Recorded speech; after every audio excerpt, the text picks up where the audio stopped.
Doctor Babasaheb आंबेडकरांच्या राजगृहावर हल्ला करणाऱ्यांना तत्काळ अटक करून त्या ठिकाणी कायमस्वरूपी बंदोबस्त लावावा अशी मागणी चांदूर रेल्वेतील आंबेडकरी जनतेने एसडीओंना निवेदन देऊन केली आहे। दिनांक 7 जुलै रोजी 2 हल्लेखोरांनी डॉक्टर बाबासाहेब आंबेडकर यांच्या राजगृहावर हल्ला करून तेथील सामानाची तोडफोड केली। या घटनेचे सीसीटीव्ही फुटेज देखील पोलीस यंत्रणेच्या हाती लागले आहे, परंतु अद्यापपर्यंत कोणत्याही हल्लेखोरांना अटक झालेली नसून ही घटना महाराष्ट्राच्या पुरोगामी विचाराला काळिमा फासणारी निंदनीय घटना आहे। अतिशय तत्परतेने काम करणाऱ्या मुंबई पोलिसांना हल्लेखोरांना जेरबंद करण्यात एवढा वेळ का लागत आहे? या हल्ल्यामागचा त्यांचा नेमका हेतू काय आहे? या हल्ल्याच्या षडयंत्रामागे नेमका कोणाचा हात आहे? असे अनेक प्रश्न आंबेडकरी जनतेच्या मनात उपस्थित झाले आहे। तरी हल्लेखोरांना तत्काळ अटक करून त्याबाबत सखोल चौकशी करून या षडयंत्रामागे नेमके कोण आहे याची सत्यता जनतेसमोर मांडली। त्याचप्रमाणे असे प्रकार भविष्यात घडू नये म्हणून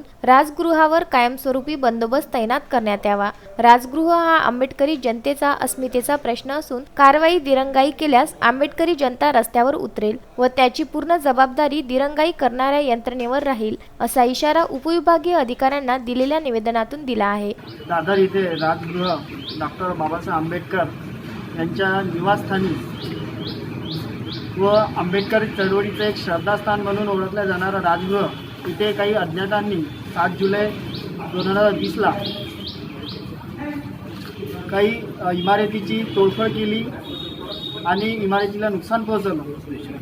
त्या अज्ञात विरोधात आज आम्ही चांदूर शहरातील आंबेडकरी चळवळीवर विश्वास ठेवणारे लोकांनी आज एसडीओ कार्यालय चांदूर रेल्वे इथे निवेदन देऊन ह्या 2 अज्ञात विरोधात आम्ही निषेध नोंदविला व माननीय एसडीओ साहेब यांना त्या निषेधामार्फत की ही जी राजगृहावर अज्ञातांनी तोडफोड केली ही पुन्हा न होऊ द्यावी आणि याच्यावर उपाययोजना म्हणून त्या राजगृहाला पोलीस 24 तास प्रोटेक्शन द्यावं अशी आम्ही त्यांना मागणी केली आणि त्या आरोपीवर लवकरात लवकर कारवाई व्हावी अशी आम्ही सगळ्यांच्या वतीनं माननीय एसडीओ साहेबांना निवेदन करून आम्ही आमची व्यथा व्यक्त केली।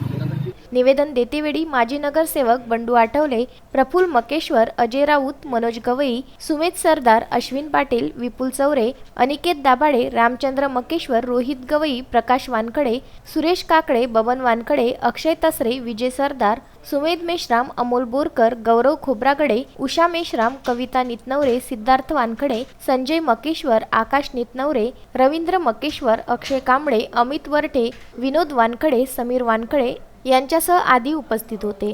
Bandu Athawale, Vidarbha news, Chandur railway.